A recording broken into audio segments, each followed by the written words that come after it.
Jeez. It's like it fired itself up. All right, good morning, everybody. It looks like we're all good to go, live, ready to take on this Wednesday morning. It's 6 o'clock, exactly on the dot. Ryan is in the studio. I probably would have had to be there as well last night. I was a little bit worried. I didn't get to see my team playing, and I actually was quite enthusiastic yesterday. Everybody gave me such attitude at the office yesterday during. You're so boring, and you're so old and so grumpy, and watch the fucking match. And I was like, yeah, I was kind of amped up for it. I mean, usually I'd be watching this stuff with my brother because he and I that's where the whole World Cup thing started for me. But he and his kid and his wife are on holiday, and like we haven't watched a single match together either. So that's also one of the reasons I'm not so into it yet. And I was sitting there, I was ready to go. It was like, whatever, 7:45 or something. And I'd already, got ready for this interview, which, oh man, we've got 2 unbelievable interviews for you today and next Wednesday. 2 of the smartest and best people that I've spoken to. Repeat, just 100 out of 100 guys. The first one being today, Simon Sebag Montefiore, which, if you can get past his name, this guy is just a phenomenon. I mean, he's written some amazing history books. So for the fans of blind history, Anthony Medera and I actually spoke to him. Was probably at the end of the last season of blind history, and he was just absolutely astonishing. And he's written this new book about the history of the world, which is, I promise you, it's this thick. It is like a I saw it. It's like the Bible. It's a fat book, and it is beautifully put together. It's a history of the world, but from the point of view of families. And I think it's his greatest work yet. He admits it's his most ambitious and wide-ranging book yet. And he is just one of the best people to talk to about history. So he's on today at 7 o'clock. We'll be playing, just after 7, we'll be playing that for you. So stick around for that. Probably around 7:15, because it was about 40 minutes that we spoke. And he's just such a pleasure to talk to. And then one of my favorite people who I recorded last night at 8 o'clock in the evening, because he lives in the US, on the west coast of the US, Professor Peter Boghossian, who has been at the forefront of fighting like wokeism and all of its stupid outgrowths. And Peter Boghossian is just one of the clearest thinkers. Ah, there goes the power. Oh, there it is. Watch, I'm prepared. Wait, I've got a plan today. I read this thing from a friend. That's very bright. I read this thing from somebody who, he used to be one of South Africa's most prolific writers. I believe he lives in Portugal now. Darrell Bristow Bovey. I don't know if you know his name, but he tweeted something out, I think this morning, about how people in Portugal were suddenly caught unawares when the power went off all across the country yesterday. And they were stumbling around, confused, not sure what to do. And he was like, I'm South African. I know what to do. And he had his cell phone torch and all of that stuff, which is hilarious, because I don't believe we have any superpowers here in South Africa, but we have kind of done a few of these things before the rest of the world is going to have to get used to them. So anyway, after recording Peter Boghossian last night, I was like, cool, this is going to be amazing. Matches at 9. So I can go and sit in front of the TV and watch. And the power just wouldn't come back on. And eventually it did come back on, and then it went off like 15 minutes into the match or whatever. So I gave up. And I wasn't really in a mood by that stage to be excited about anything because of all the load shedding. But you know what? I woke up this morning to the good news that Argentina had won. And you told me, Ryan, they got 3 goals and Croatia got none. Yes. And that sounds like a pretty definitive win to me. So I'm excited about that. And that means that the final is going to be Argentina versus either Morocco or France. Mm-hmm. Very exciting. Cool. God, I would love Argentina to win. I mean, now suddenly I care. Wouldn't it be great? I was heartbroken that England lost. Yes. But now I'm backing Argentina. Now of all the teams, Good. that are left, Good. I'm Argentina. You're a Because man of I just want Messi to get it. Like, he deserves yeah. it. He hasn't got it. He's got there to the final so many times. He just hasn't taken it. This can be the year. Um, we got into such an interesting discussion in the show meeting yesterday about Messi and Ronaldo and Neymar, um, because they're all in such different positions and they're all such different people. But specifically, Ronaldo and Messi are just they're the greatest players of all time. Yeah. They make everyone who came before them look kind of average. Yeah. Even the greats who came before them. I mean, I heard in the news this week that Pele is not doing terribly well. He's like on his way out, and Yeah. I often think about him because he was the first great footballer of all modern football history. And then Maradona, who was the guy who got me excited about football back in the late '80s, early '90s. In fact, it all started for me with Italia '90 and Maradona, hot off this incredible winning streak, was the player that everyone was watching. And then, there were some great people in between. Batistuta, who also played for Argentina. And I used to know all of these guys. I used to know exactly what their club results were every 4 years so that I could input those into the World Cup and kind of get an idea of what was going on. But finally, this could be the chance that Argentina's been waiting for all these years. And I mean, they've waited so long that I think a lot of us have fallen off the bandwagon, but I can only imagine how crazy that country's going. They must be so goddamned excited. They love football in a way Yes. that even we in South Africa don't understand. South Americans are just a different kettle of fish when it comes to football. And especially because Messi scored last night, so that brings him up to 5 goals for this World Cup. Sure. And that makes it 11 goals in total for his international record. Unbelievable. So he Unbelievable. literally had like a goal last night and I think 2 assists. So everyone is just going crazy because he was just involved. Like, he is showing he's showing his competitive side this World Cup. And you know what? I was thinking about it last night when I was watching this World Cup. Like, the amount of legends that are playing this World Cup that we'll never see in the next one, it's quite unbelievable, as you were Yeah, saying. So yeah. Those Cristiano guys, Ronaldo, yeah. No, Messi would be he'll never be in no, another World Cup, which is because kind of sad. he's 37, so that means Yeah. the next World Cup he'll be 41. So I doubt he'd be on the next one. Too Messi's old. 35, so he'll be Mhm. 39. So maybe he could possibly skate through the next one, but he won't be in this form. And then, you know, Croatia had Modric, who's been playing for Real Madrid for as long as I know, and this was his final World Cup as well. And I'm just like, we're seeing all these legends go off the field and never come back on for international football again, which is quite sad, Yeah. but exciting. It is quite sad, but it's also, it's a new generation. It's like there are new people waiting in the wings. I'm glad to have lived at a time where I could see these amazing guys on the field playing amazing soccer and doing things that nobody else could, even if I'm not by any stretch of imagination the biggest football fan in the world. I Exactly. think And everybody likes seeing the best people at anything doing what they do well. it's also nice that there's more than one. Yeah. Sharing the stage Oh, together must be always competing against one another. Must be an incredible thing to share for so many years. they're such different people. If you ever wanted to look at two kind of ways to deal with publicity, press, and celebrity, you couldn't get more different than Cristiano Ronaldo and Lionel Messi. Yeah. Messi is such a private, quiet, football-focused guy. You never ever see him doing interviews. He's completely focused on football. He's almost a bit awkward about these things. He's a strange kettle of fish. I mean, Mm. Cristiano Ronaldo is this this larger than life. You see him on TV. You see him in almost a celebrity guise. I mean, he's this good looking kind of out there dude.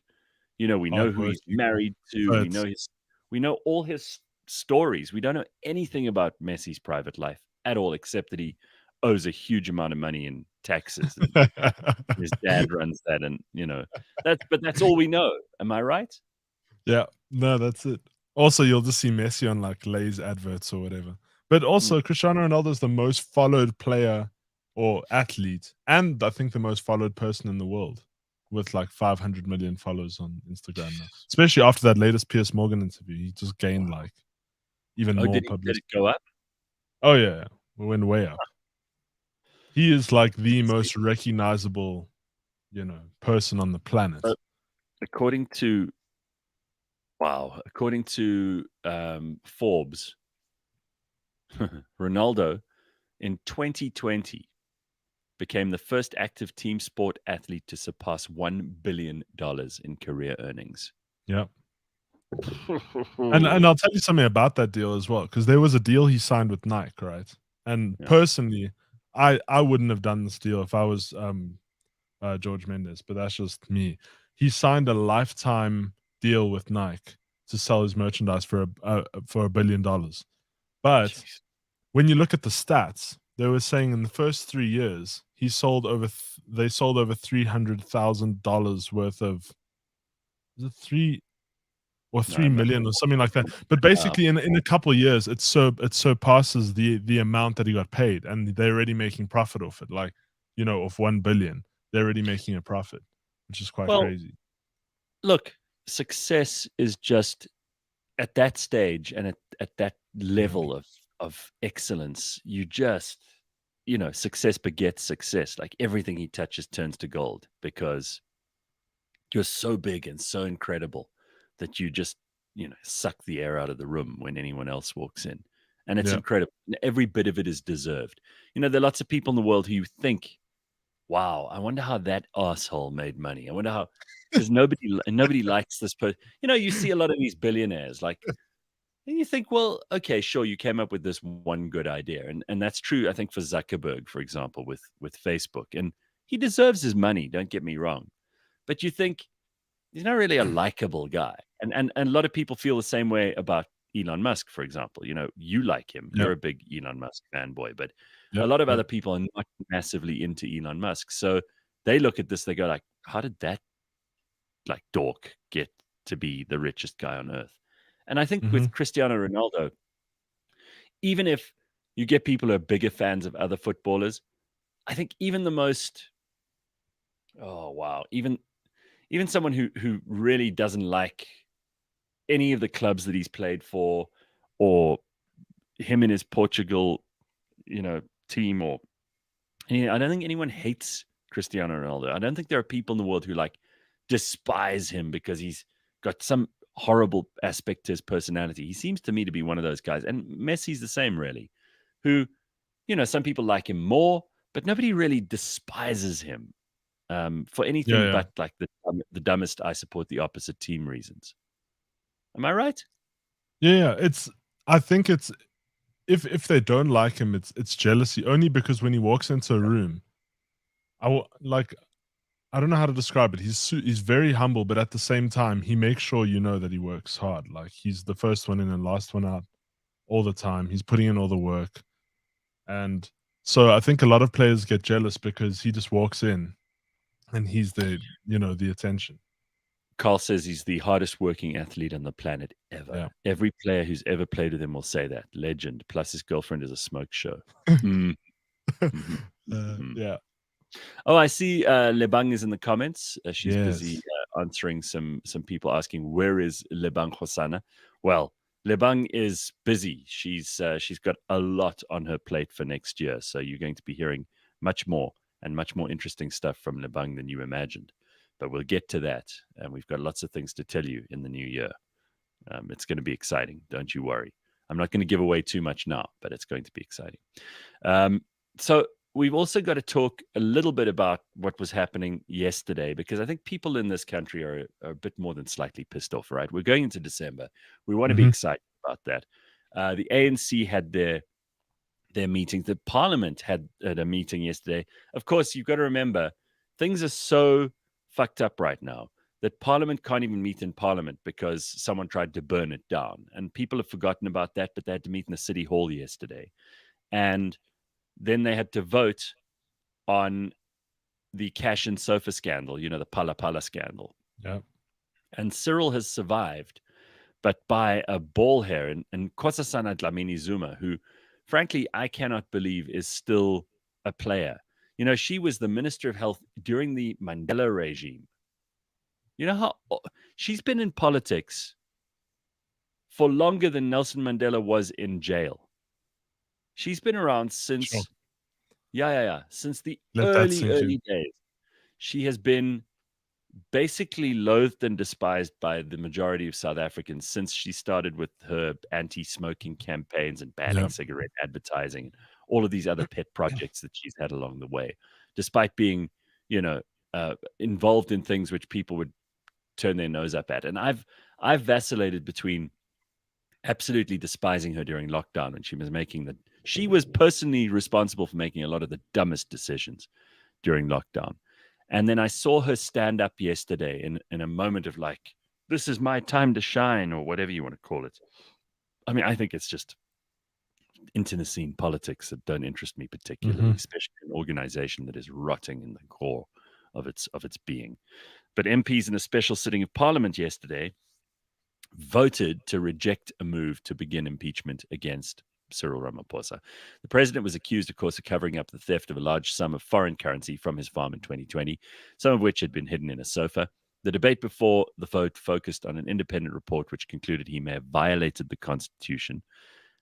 He denies any wrongdoing, but the ANC had told its MPs to block a possible impeachment, although a handful, including Nkosazana Dlamini Zuma, broke ranks and sided with opposition parties, voted to accept the report and let impeachment proceedings start. Now that he's survived the vote, he is thought likely to win re-election at the conference, which starts on Friday. Here's why I was irritated. So Nkosazana Dlamini Zuma stands up and goes, as a disciplined cadre of the ANC, I vote yes. And everybody on her side, which is a small faction inside the ANC, starts like cheering, and the EFF start cheering. And now, if you ever needed to know who the bad guys in the ANC are, just look at who was cheering during that thing. Not that the people who voted no are any better, really. The ANC is just rotten. But this was like, finally, the faction is laid bare. Finally, you could see who's on what side.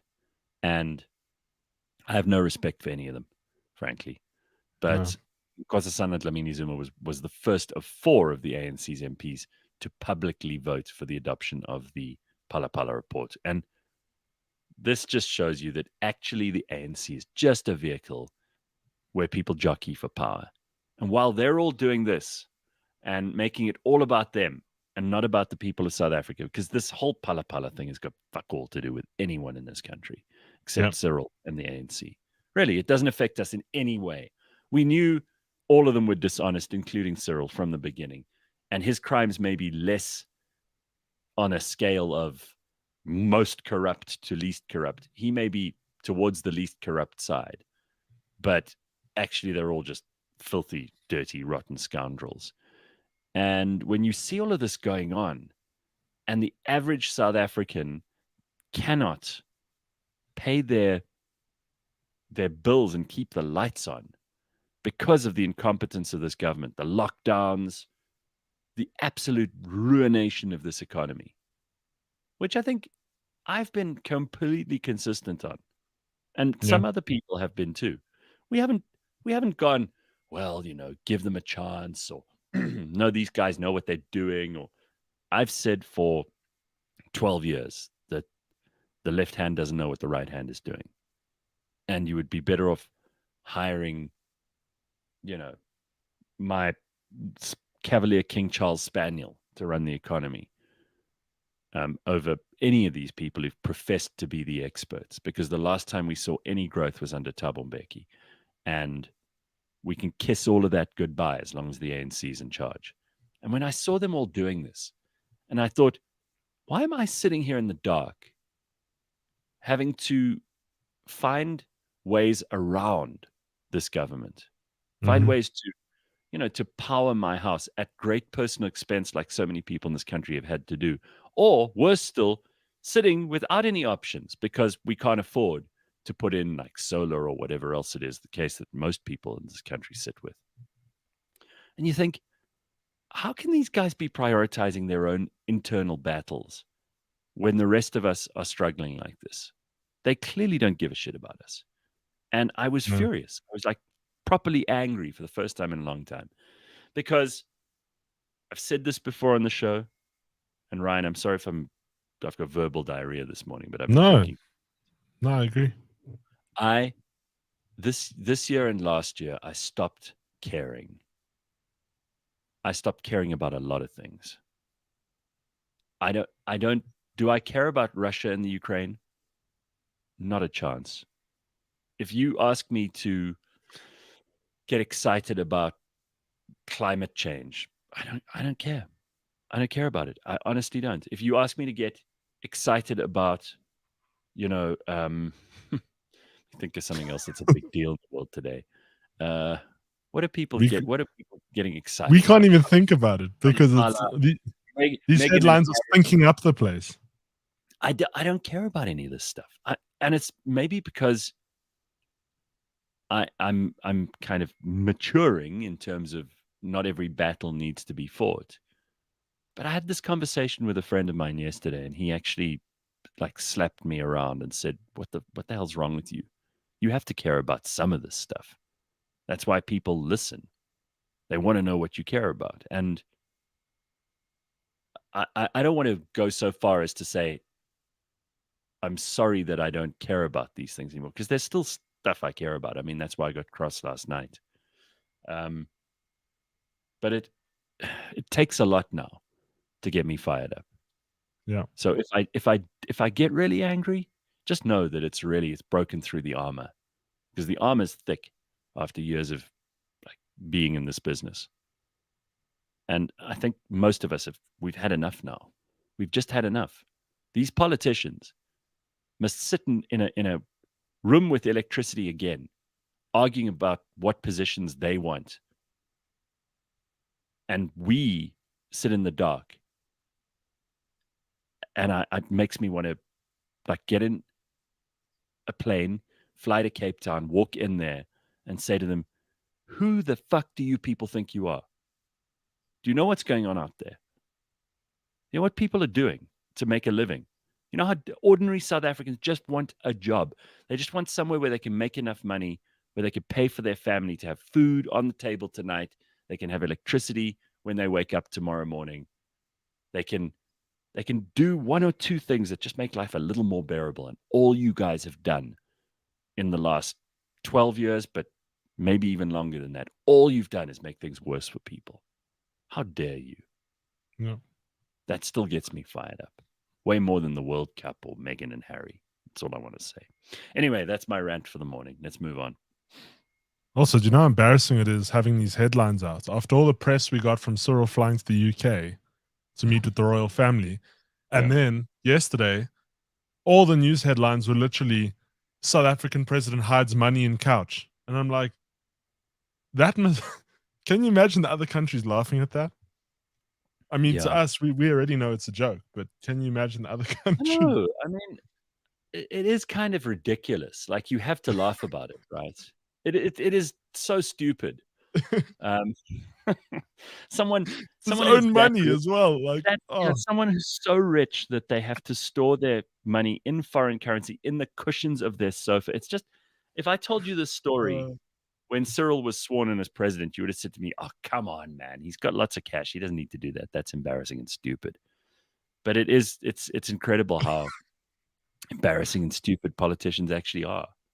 I just had to laugh because I mean, even the international headlines, they were all over yesterday about the arguments they're having in Parliament, and I'm just like all over.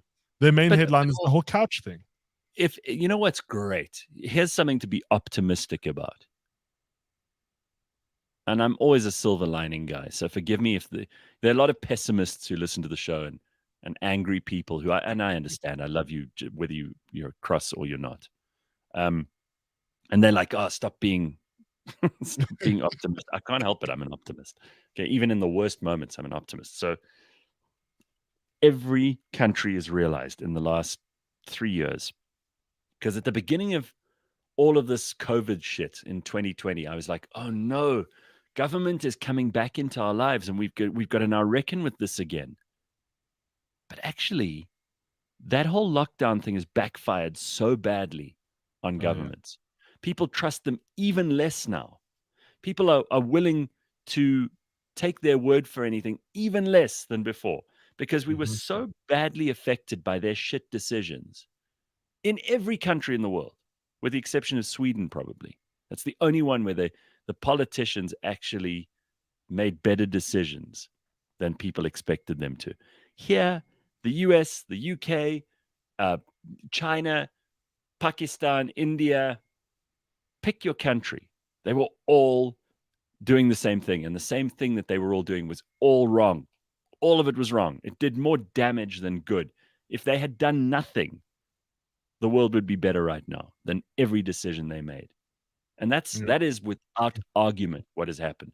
So I look at, Cyril hiding his money in the sofa, and I see all those dumb things that Nkosazana Dlamini Zuma did as minister in the presidency, or whatever she was, special minister for COVID or whatever, that National Coronavirus Command Council, which, as David Cow says, seems to have made stupid shit up, almost like they were throwing darts at a dartboard with like dumb stuff on it, and then gone, yeah, let's ban Woolworths chickens or open-toed shoes, or remember all that dumb shit. And then you look at like Joe Biden, who's stumbling around like shaking hands with ghosts, and you look at the UK have had 3 prime ministers in like 3 months. That's wild.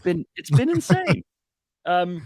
Every country in the world is just, they're falling over themselves, the political leaders of those countries, to embarrass themselves. And that's great, because ordinary people are going, these people are a joke. If we think we can rely on them to solve any problems, we've got another thing coming. So that's great. That is something really to be excited about. It means that there is a new world coming where we will be able to do more without them and rely on them less.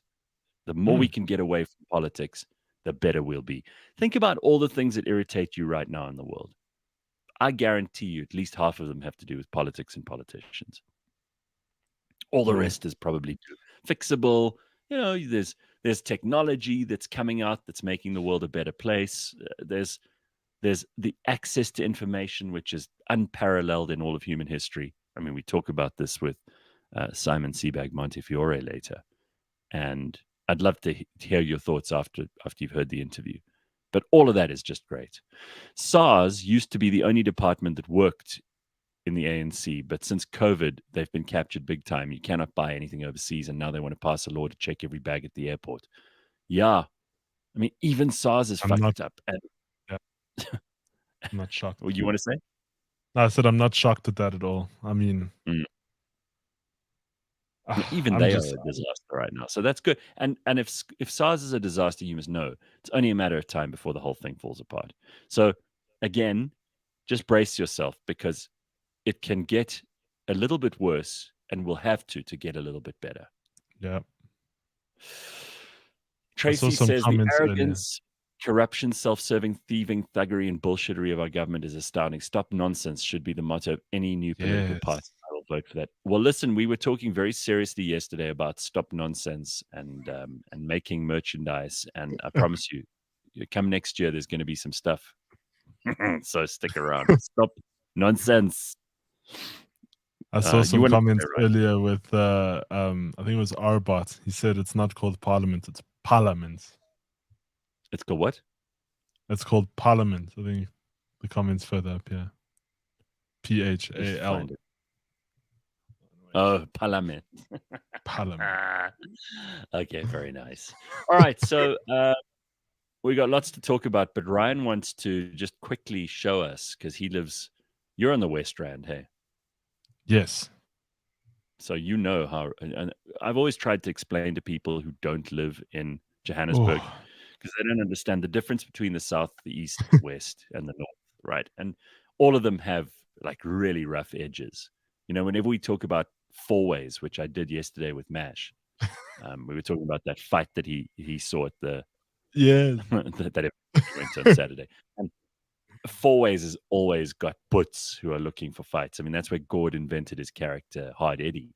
But then Yeah, the it probably South, comes from Billy the Bums, you know. well, exactly. The South is where like Leanne is from, and the South is rough as can be as well. And the Yeah. people in the South still fight old school, and it breaks down on tribal lines, and it's an amazing part of the country. It really is. It's totally unique. The East Rand, which I spoke to Simpiwe about just the other day on the show, because she's got the East Rand in her. Let me tell you, that's Sure. another kettle of fish. I mean, you've Oh got yeah, proper no. gangs. Like the East Rand is If you you know, don't you mess. know. But the West Rand, which we haven't given enough attention to before, the West Rand has got some unbelievably dirty underbelly, rough, tough, crazy, inbred, fucked up stuff going on. I mean, the West Rand, people there, people there are Yeah, they're a breed there are apart different from everything. species there, you know. Yeah, so tell us about the West Rand. If you had to explain this to someone who'd never been to South Africa before. Oh, the West Rand. You know, I've lived in the West Rand my whole life, but I've always gone to school in the North, or I've always gone around the West Rand. I never ever went to school. I think I went to school in the West for like a term, and I was like, no, I'm done. It's it's a bit of a rough place depending on where you go. You know, we have really cool bars and a lot of really cool people there. Yeah, Lebang's talking about Krugersdorp, you know. Um Yeah, Jesus. Krugersdorp, yeah, I mean, I used to joke that Krugersdorp is one of those places where people chain their child to the front gate and the dog gets left inside. That's how Krugersdorp, and I know I'm going to get such trouble from people who live in I know Krugersdorp. it's When we coming. talk about any of these places, people, if I say something horrible about the East Strand, then someone's like, "Oh, fuck you! I live in the East Strand. There's nothing wrong with the East Strand." But Krugersdorp, whew, I mean, that's the far West Strand. That's Yeah, no, that's where the buses don't run anymore. Like if you drive past Silverstock, then you've hit like tumbleweeds and like the nice the about the West Rand is you Krugersdorp. can get anything. You can get anything you You need in the can get West anything. Rand. You remember that satanic cult that was Yes. Devilsdorp? That's all part of the West Devilsdorp. Rand. That guy with the sword who like stabbed and cut off people's heads, that was the West Rand. And You hear about Devilsdorp these won an award, by the way. oh, very good.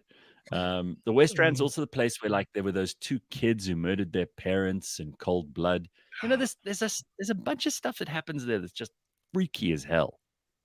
If There's you a wrote couple of crime houses novels, that I know the about. If West you Rand, drive through Krugersdorp, yeah. there's like literally a couple of houses that are abandoned that everyone knows about, but no one asks any Mm. questions because someone is murdered there or there was some freak accident and it's just You been see what I empty mean? for years. Yeah, you see what I mean? Like the West Rand. Okay, so this is what people in the West Rand have to deal with. If you ever wondered why they're rough, so Ryan has Yeah. found a couple. Did you take these pictures yourself? No, so I got sent these on the WhatsApp group. So I know after the rains and stuff, there were some potholes that, needed some fixing. So I just got sent this on one of our groups and I was like, hold on. This is where I go and have drinks on Sundays when I watch the Formula One. And then Oh I think wow! the pictures are on here. But So here it is. yeah, Look at this quickly. That is not a pothole. That's the whole road. Do you know where this is? This is like 3/4 of the road has just been. It's a sinkhole. it's Here's a what it looks like. manhole's what it is. Yeah. Yeah, if you want to look at this, you got to be on Wow. YouTube. But we'll try and explain it to you. Imagine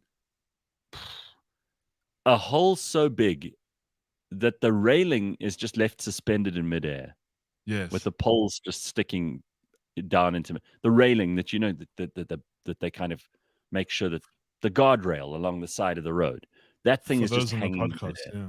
Yeah. For those on the podcast, you can actually see the river going through, like under the road. You can actually Unbelievable. see the canal that they've built underneath the road because it's fallen down. And So I joke this is a pothole, but like, and the soil looks like the kind of sand, the building sand that people use when they're mixing concrete, and like the kind of sand that they put into children's sand pits. And it looks wet from top to bottom. Like there's no surprise that this thing happened. And obviously, we've had very heavy rains. So the West Rand and the south of Joburg were particularly hard hit by the rains and the floods. And this And this thing, is a I can't tell you how bad it is. Like this hole begins halfway across the road where the white line is, and it yes. extends on the opposite side to double the width of the road. And it's just all fallen down. You see bits of tar and bits of concrete, and the rest is just this red soil. It's very bad. Very, very bad. So now they like blocked the road. Now I can't. Now if you go to the next picture, I think there's another one up. You can see the bar that I go to watch the Formula One. It's like by the KTM building. I think it's on the last one, but there's like a KTM building there on the other side, and they have a Sorry. thing called Oh, Raceway Ridge or something like that. Is that where you would have gone to watch the match last night? No, because that's strictly like motorsport. So I would go there to watch Formula One or MotoGP.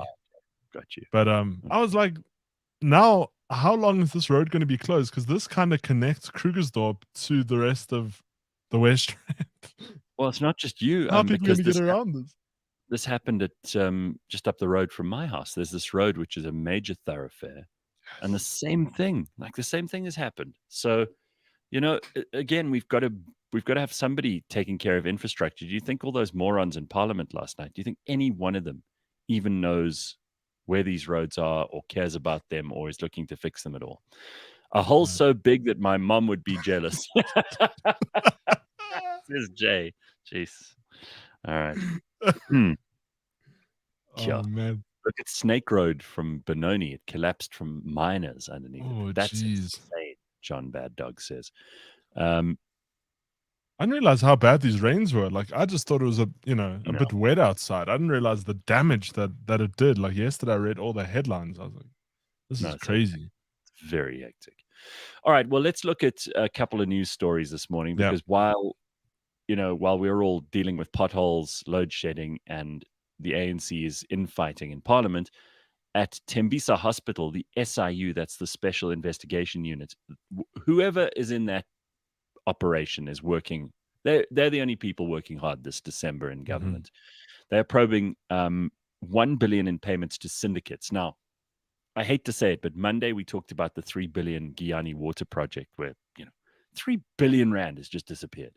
Yesterday, we spoke about other much kind of stranger corruption with the lottery fund and, a couple of 100 million that's gone missing there. And today, we're talking about 1 billion that seems to have gone missing from Tembisa Hospital.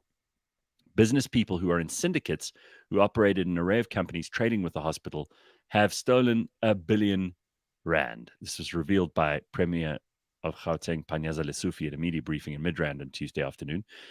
A News 24 investigation, which spanned more than a year, examined more than 60,000 emails and the contents of Gauteng Health Department whistleblower Babita Deokaran's cell phone to reveal the details of what was a final graft investigation.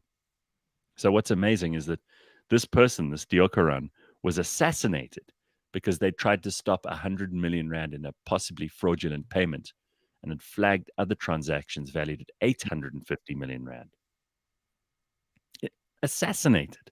No, I saw. So there was a TikTok that went around from News 24 where this journalist who works there investigated and laid everything out in like a minute video. I'll forward it on to you later.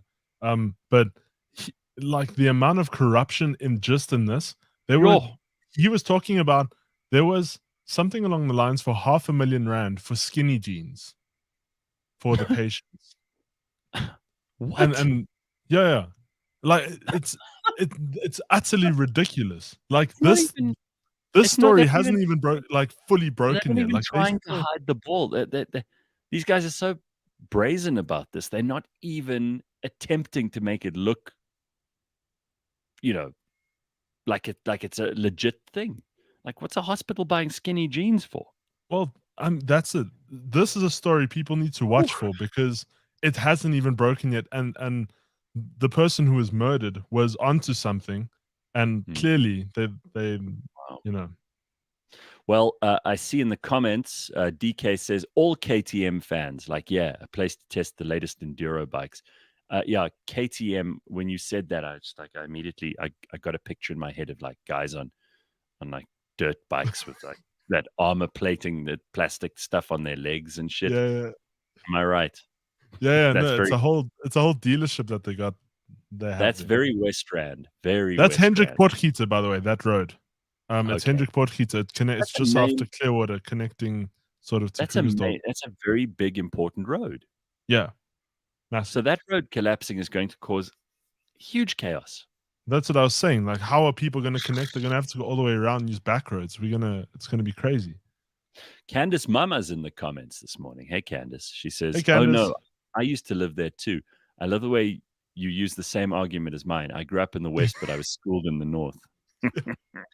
I kind of like it though. I was saying this to someone the other day. I kind of like that I went to school and I work in the north because when you go to the West Strand, you don't really know anyone because you kind of just mind your business. It's not like a thing where you get to know your neighbors or anything. Everyone minds their business, and then you know, like I'm not even on the West Strand groups because I'm like I have no interest in what anyone has to say, and so Well, I can go to the north and bump into anyone who I know there, but when I'm in the west, no one knows who I am, and it's great. so funny. All right, other news. Let's take a look. There's quite a lot going on today, believe it or not. So we mentioned the Nkosazana Dlamini Zuma and Cyril Ramaphosa thing, but Yeah, the this is an amazing story too. I hate that all of our news is around corruption this morning, but what the hell?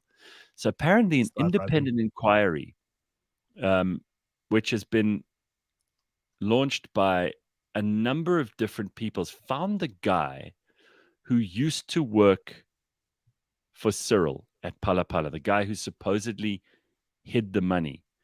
He now works for another game lodge nearby.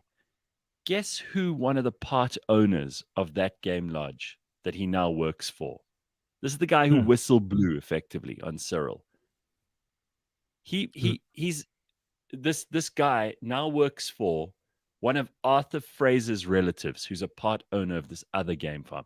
You know, these guys are like they they want us to see how crooked they are. There's no other explanation for this. This guy this guy is now working for a farm where one of the owners is a close relative of Arthur Fraser, who's like Cyril's worst enemy, the guy who's been pushing this investigation and everything else. Doesn't that just make you think this is all a twisted system? This whole system mhm. is just fraught from beginning to end. The fact that it's the thing I love about South Africa is it's so blatant. You know, like They're not they even don't trying. even care to hide anymore. They're No. so open about it, Mm-mm. and we just have to be like, oh, okay, well, that's another Well, headline to I'll add tell to you the what, list.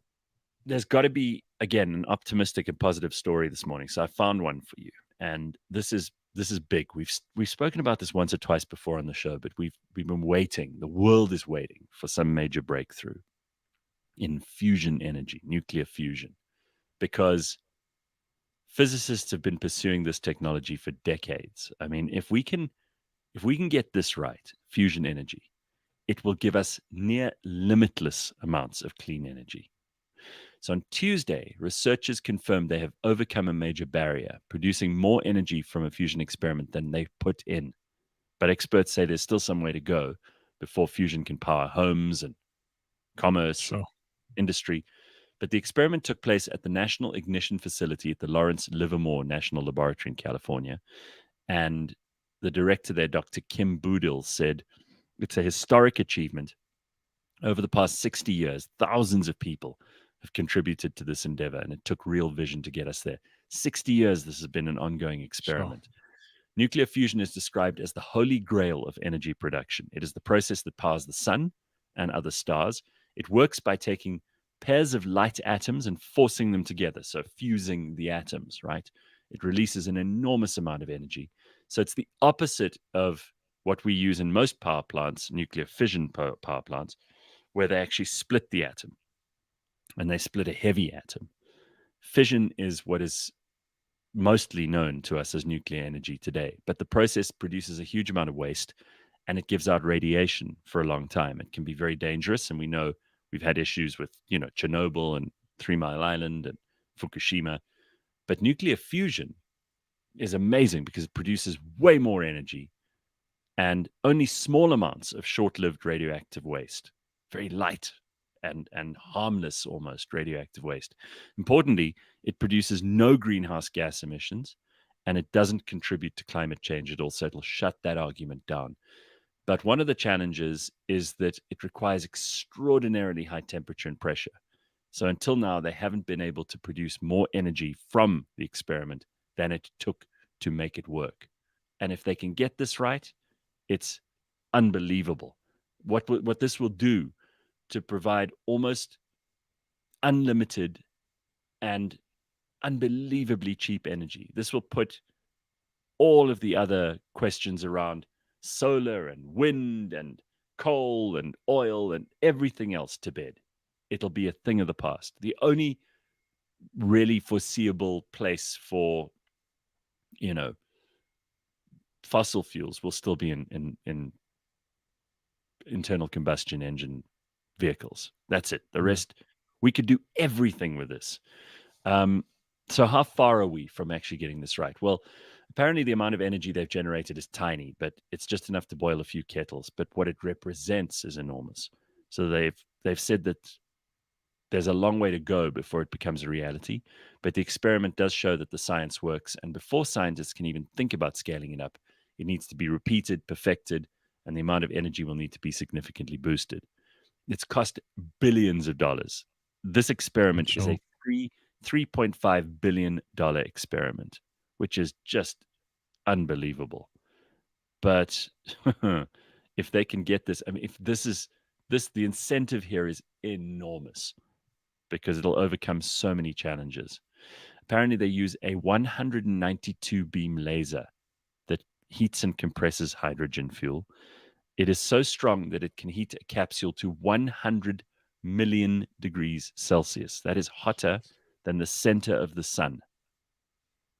I wonder how you even measure that. It can compress that hydrogen to more than 100 billion times that of the Earth's atmosphere. So under those forces, it begins to implode on itself, which forces the hydrogen atoms to fuse and release energy.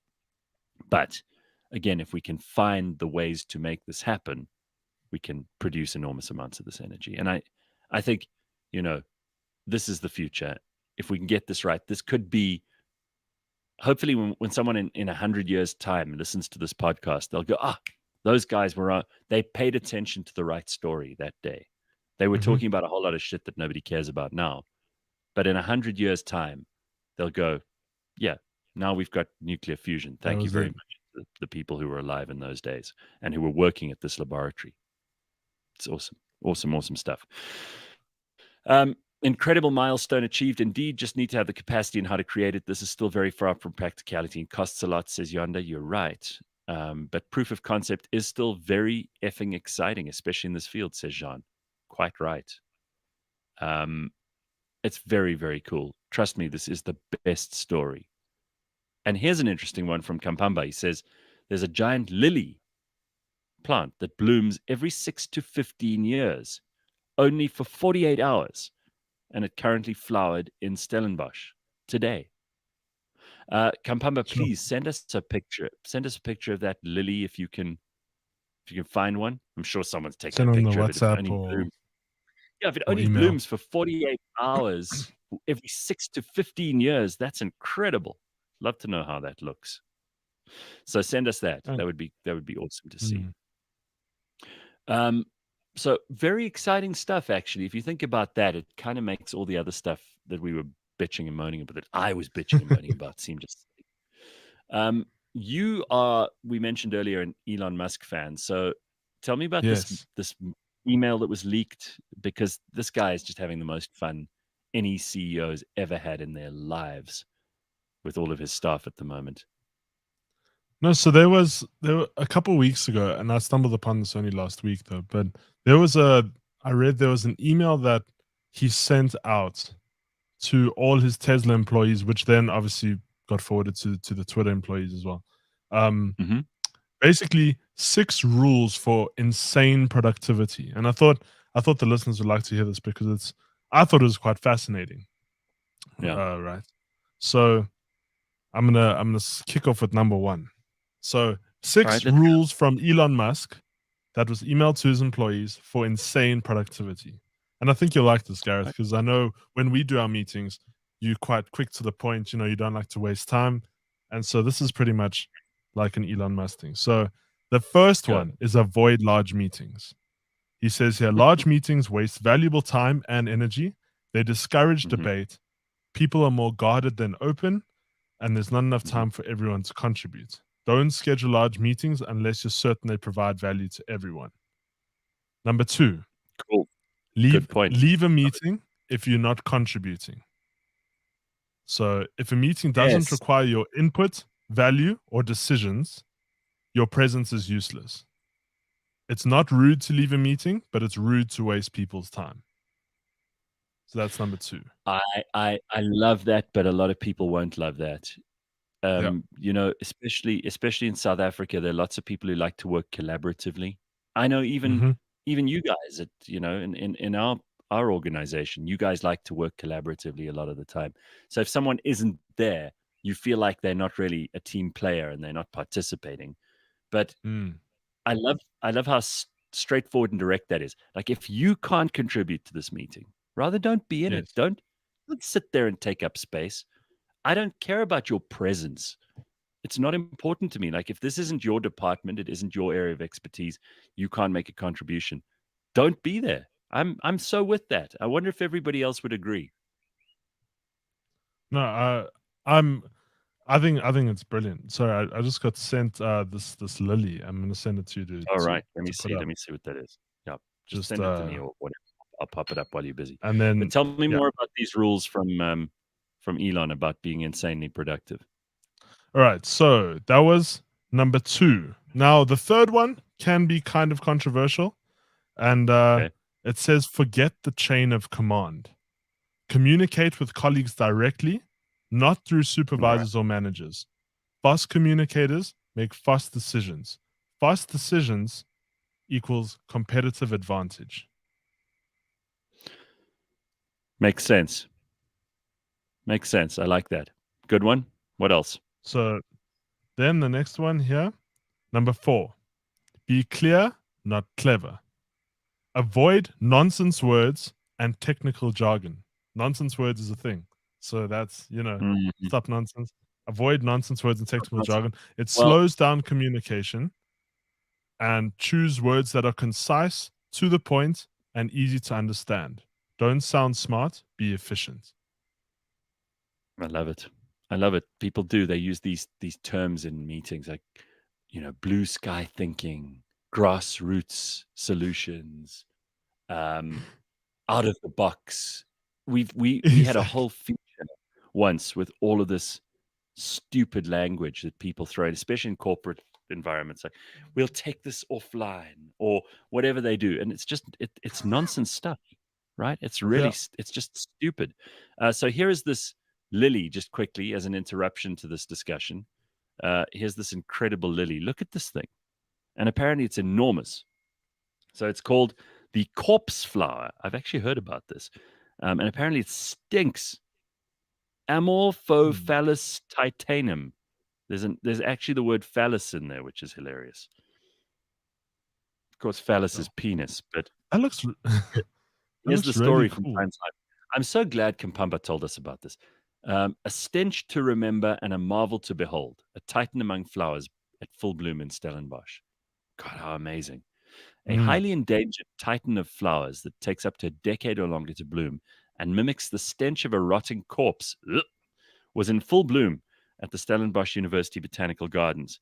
The Titan arum lily boasts one of the world's largest flower structures and only blooms every 6 to 15 years.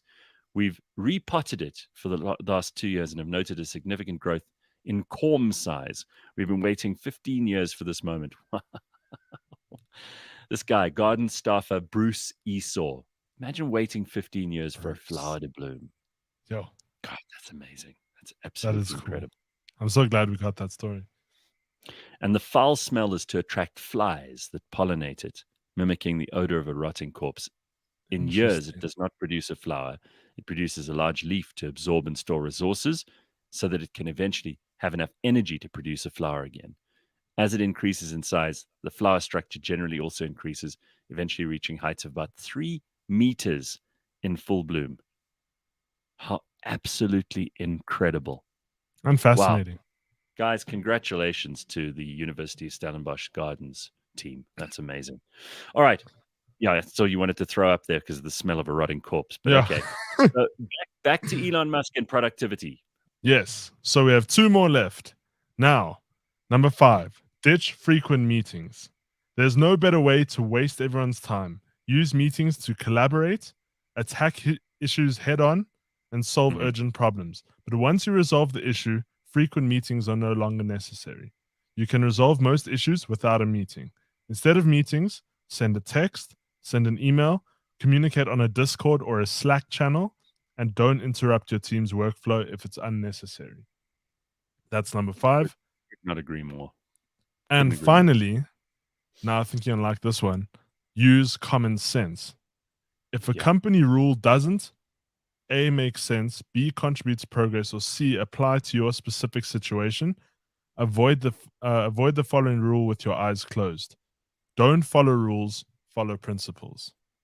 I read that and I thought this is awesome. And now a lot of CEOs are actually taking that and putting it in their end of year emails for their meetings, which is cool, for their productivity meetings. Carl says this fucking Ryan ironically takes 15 minutes to intro a productivity list. Give him a chance, Carl. Yeah, people are impatient. It's unbelievable. It's okay. Anyway, you can follow the list and then you can save time.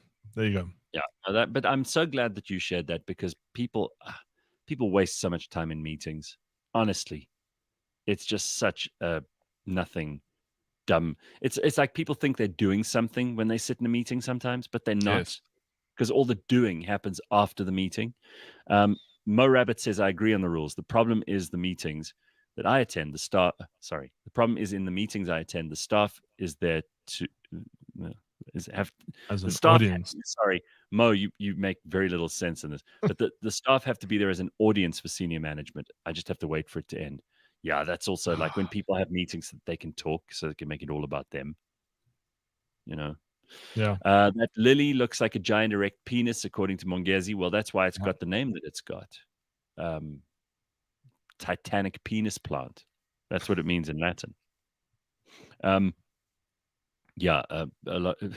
Carl also says, you think that's long? I waited 25 years for my flower to bloom, and it only lasted 20 seconds.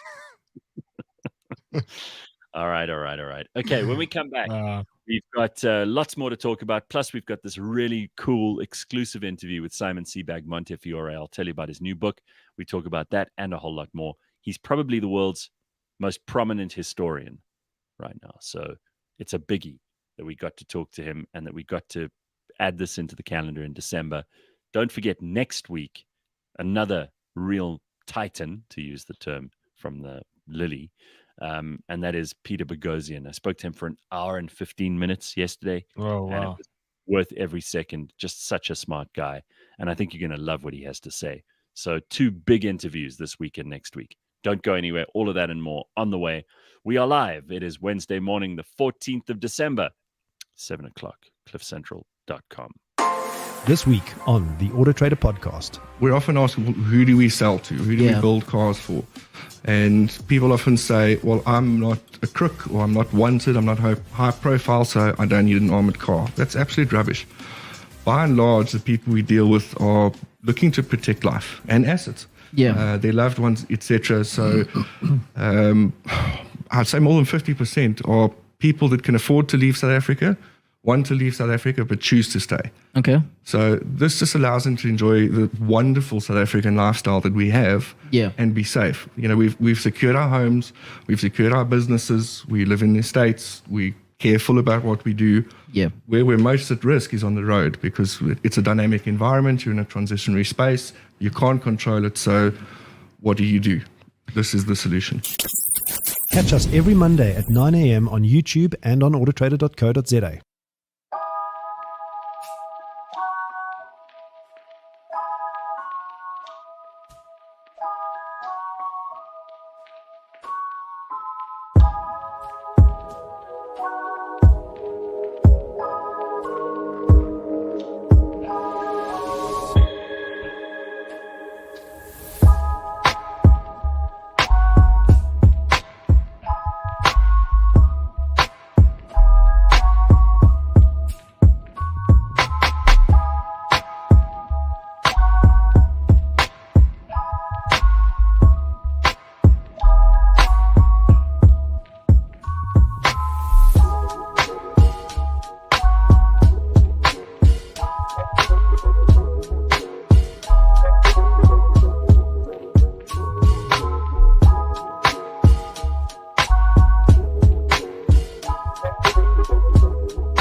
Welcome to the Third Draft Podcast, the show where we interview.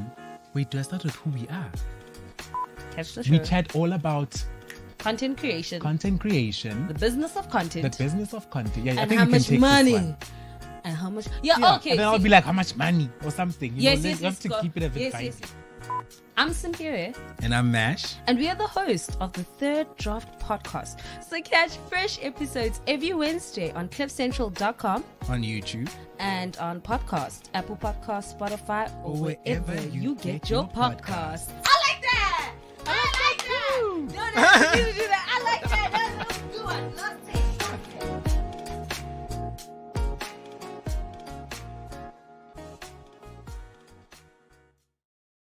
All right, Wednesday morning. It's just a few days till Christmas, and half the month of December is almost behind us already. We got lots to look forward to, but also before you know it, it's going to be 2023. So, hate to be the voice of like reality, but that's what's going to happen. And you think, like in my head, that last part of December lasts so long, but then when you're in it, it's like boom, I it's know. done. So That's time- the time to annoying live. part. No, it's terrible. Very irritating. So Ryan and I are with you this morning. We want to hear from you. You can drop us a comment in the YouTube comments, and you can also drop us a voice note if you want to on the WhatsApp line, which is 071-783-6214. Poor Ryan has to check all of those. So Tell us what you're getting up to this December. Let us Yeah. know all your plans. Let's hear it from everyone. So Thurin says, I caught up with yesterday's episode of the GCS on Spotify. It was enjoyable. Yes. Mash and the Flat Earther guys. You see, now this is going to irritate poor Nathan Rowe and Graham Watkins because they came on to talk about Swing City, which is their collab band that they do with Loyiso Bala. And it was so funny because we started talking about all their music and what they're doing, and for some reason, like Nathan was on early and then Graham came on later. I think he also had like load shedding issues or whatever. But it was so funny because I started talking to Mash before they came on about conspiracy theories. And then we carried on talking with Graham and Nathan about conspiracy theories. And then they were telling us their wild conspiracy theories. But for anyone who joined and didn't know that they were on to talk about other stuff as well, they would have thought, oh, great, Gareth's talking to these crazy conspiracy Flat earthers. so poor Nathan and Graham are now going to be lumped in, like Terence just said in that message, with all the crazy conspiracy theorists and the flat earthers. I mean, they are not flat earthers. Let's just be clear, but it is hilarious that we were talking about the flat earth and these ice walls and like what lives beyond the ice walls and mermaids and centaurs, unicorns. And I mean, it's just the most stupid conversation I've had in a long time. And I loved it. It's great. Very, very good.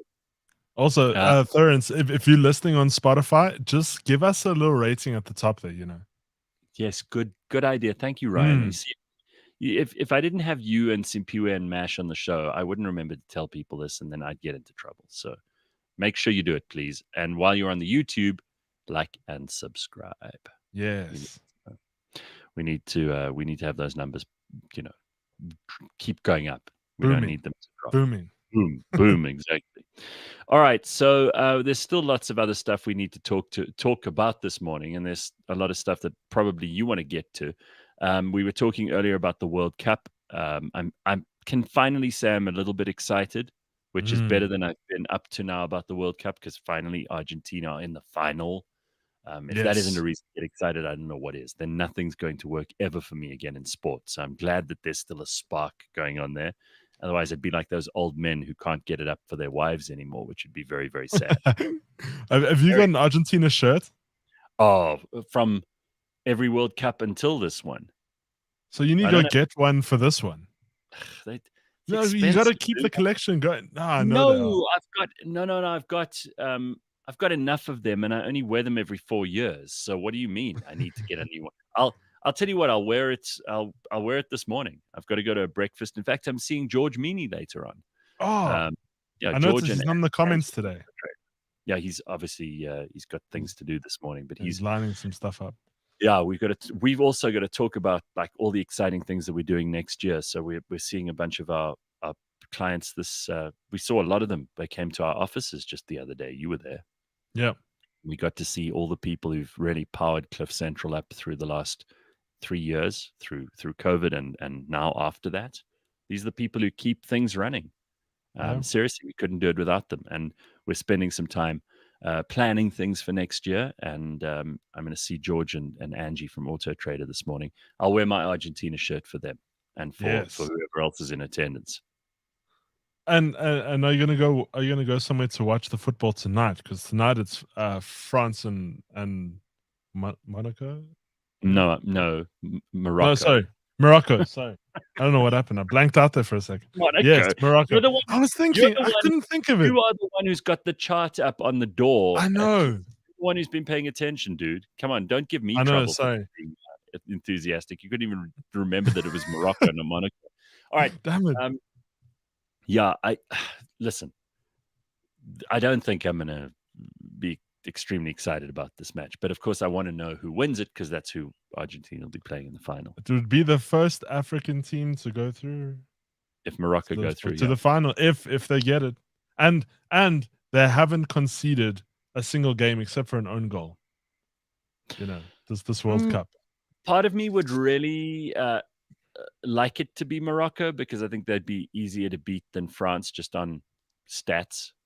But we'll see. Yeah, As you say, they haven't conceded any goals. So I want to go somewhere to watch it. That'll be fun.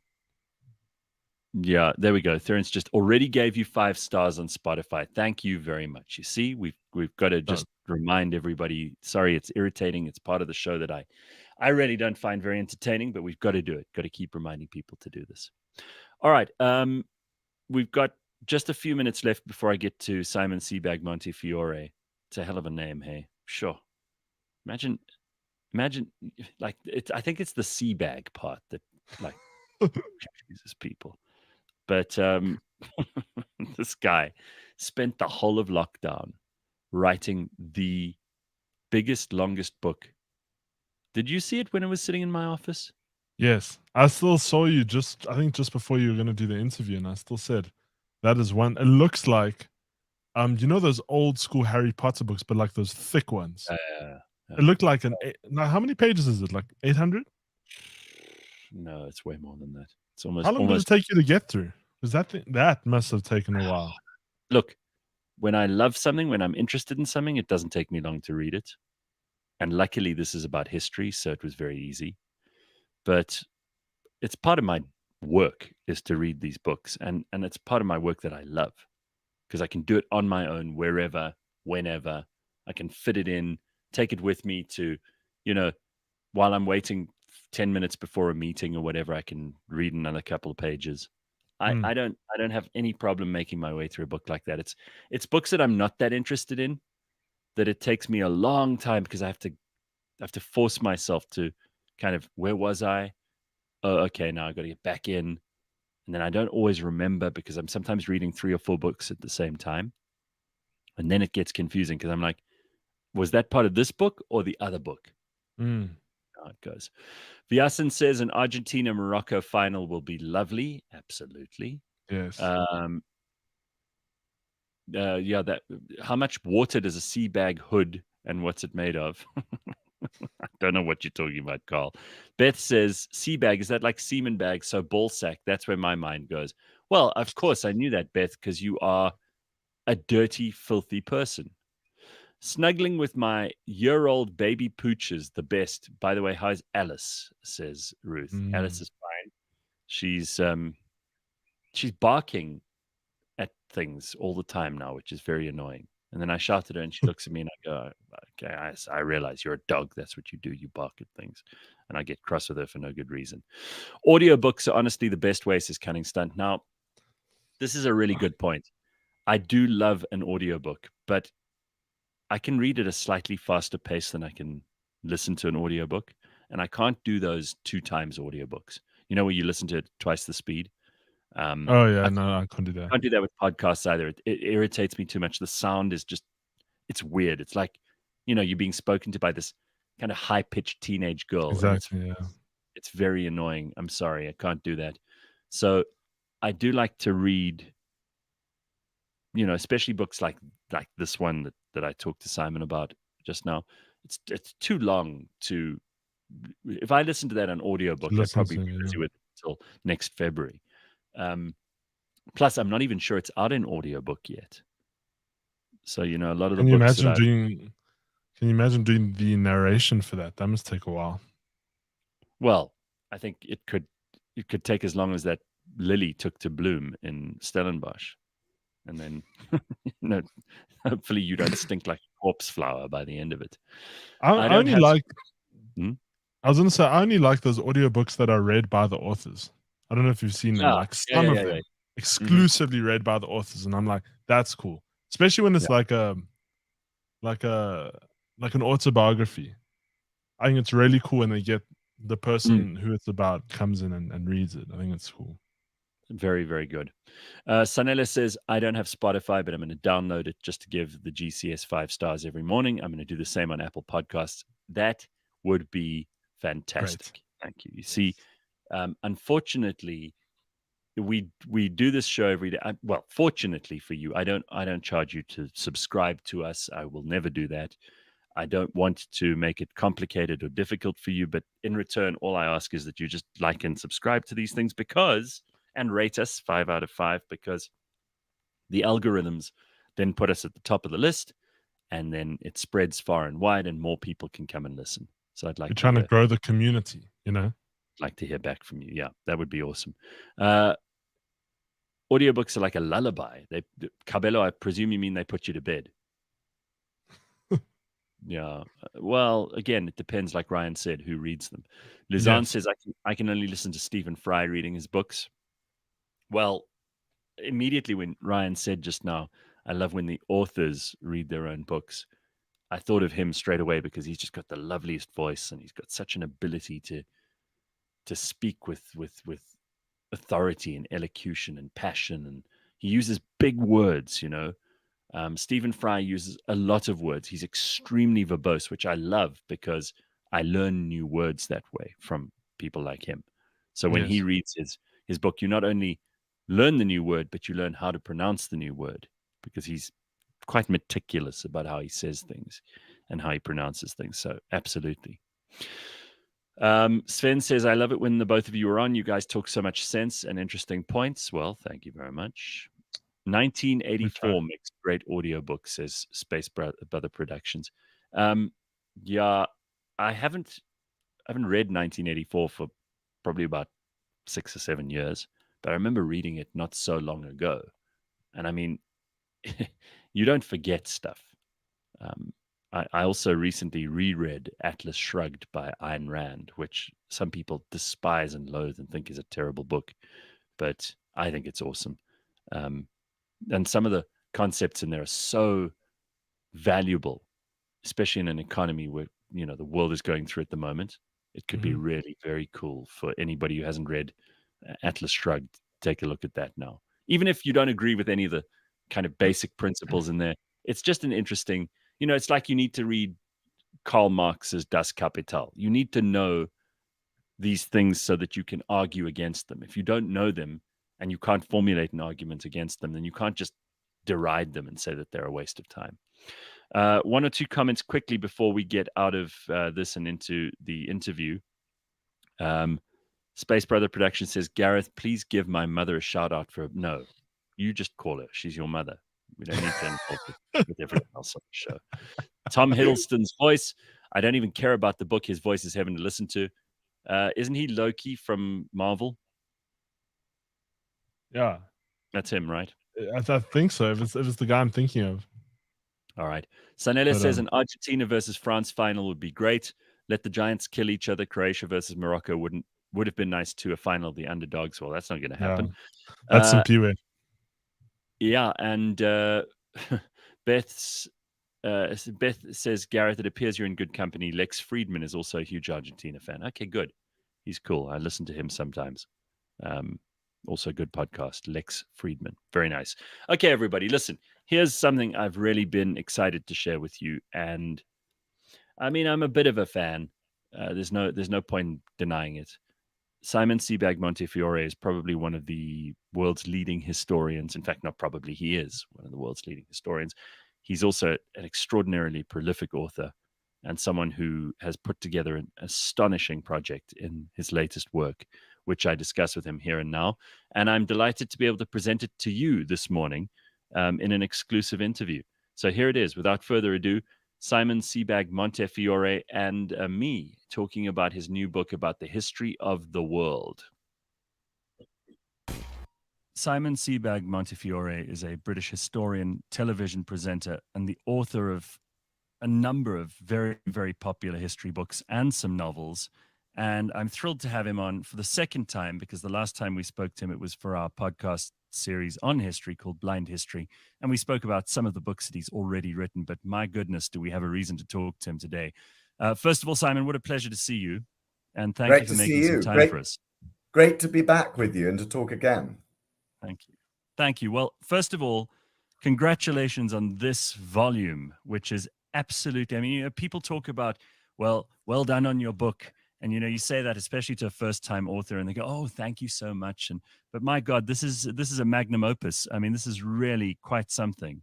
Thank you. You've written the history of the world, and it is nothing short of a phenomenon. And by the way, congratulations, because I saw on your Instagram that it is the Times History Book of the Year, which is another good reason to buy it and look at it and read it this Christmas, because quite apart from being very beautiful, it contains the most wonderful and beautiful stories. I just love the idea that you essentially decided to tell the story of history through families. That's right. That's right. I mean, what I wanted to get was I wanted to write a book that combined the span of world history with all the sort of huge movements, the advances in technology, the convergences and divergences, and at the same time that had the intimacy, the grit, the juice, if you like, of biography. And it occurred to me that that a family history of the world might work. And so I embarked on this somewhat insane but actually delightful project that's really been an amazing experience to write. Well, you have written a number of very, very successful books already, but this one is probably, just judging by how much work must have gone into it, this is probably your biggest project to date, I'm sure. Oh, by far. I mean, it's by far the biggest project I'll probably ever do in my life. And like I said, when I embarked on it, I sort of realized that it was going to be bigger than I thought and harder than I thought. I mean, writing all books is hard. But this was especially challenging because it's all one narrative. So everything had to sort of fit in and link up. And so it was a daunting prospect, but also really satisfactory. And as it turned out, of course, it's for the readers to decide if they enjoy it, but it worked. It is one narrative. It does all hang together. And the style of doing it is original. I mean, no one's done this before. And I was going to ask you, actually. Yeah, I don't think I've ever seen history presented in this way before, and obviously you're an experienced hand at telling stories, and you've done the most incredible work, particularly on Russian history, which I've absolutely loved every step of the way. And I most recently read your book on Jerusalem, which I also adored. And here, this is probably the most ambitious task anyone could wish to tell, because it's the story of humanity from its earliest origins in terms of King Sargon, for heaven's sake, and the ziggurats of But how long did it take you to start putting this together? I mean, there's a picture that you also shared of you in between just thousands of books in your office, which you must have had to, kind of almost wind your way like a labyrinth through. How long did it take you, and how much reading and research did you have to do, as experienced and powerful of a historian as you yourself are, and how much must already be in your head? I mean, this looks like a lot of source material. Yeah, well, that picture really catches it. By the way, that's a South African leopard's head there from my last trip in South Africa, which I love. And so I keep it there as a sort of paperweight on top of a heap of books on Africa. But yeah, I mean, the way that office catches the sort of chaos and the sort of, one has to master an enormous number of subjects to sort of get something like this off the ground. And it's like sort of, one has to sort of one reads for each subject. So each of those piles of books in that photograph are a subject, a geographical area, like, but they're like ancient Egypt or southern Central Africa in the 19th century, or the Arab world, or whatever, Britain, America, Cambodia, whatever. And so what I did in each thing was I read the general histories on those subjects, but then I tried to get into the academic and scholarly stuff so that I could bring a new take on many subjects. And but of course, by the end, I could barely get into my office or out of it. I mean, it's all still here, in fact, around me now. I have to sort of almost crawl into this office I'm just sort of, you can see down here, you can see that it's all still a terrible mess. Amazing. But as the picture shows, it's just an extraordinary experience doing this. And, I really enjoyed it, actually. But there were times I just felt I didn't sleep for about 3 years. Well, did you feel at the end almost a sense of relief, or was it so much fun doing it because you do love reading and understanding and researching history? It's part of what makes your own writing so charming, and you make it easy for the rest of us to think we're discovering things anew. And there is that scholarly and academic stuff which most of the pedestrian historians don't really get to participate in, some of it in languages that are no longer spoken, and from source documents that are in museums and airtight libraries where they no longer see the sun, or have to be observed with gloves. Yeah. And you must have got your hands dirty a little bit there too. It also strikes me as interesting. Sorry, answer that question before I bring in more. Yeah. No. I mean, the whole fun the actual process. Yeah, I mean, the whole fun of it was just, it was just entering all these new worlds and working on working on them, penetrating them, immersing oneself in them, and then deciding I've got enough to do that. I've got enough on that subject. Now I need to get on to the next subject. And so the way I work is like I master a subject and then I move on. So by the time I start writing, the idea is that I know where everything goes and where it's and if I've got enough on it.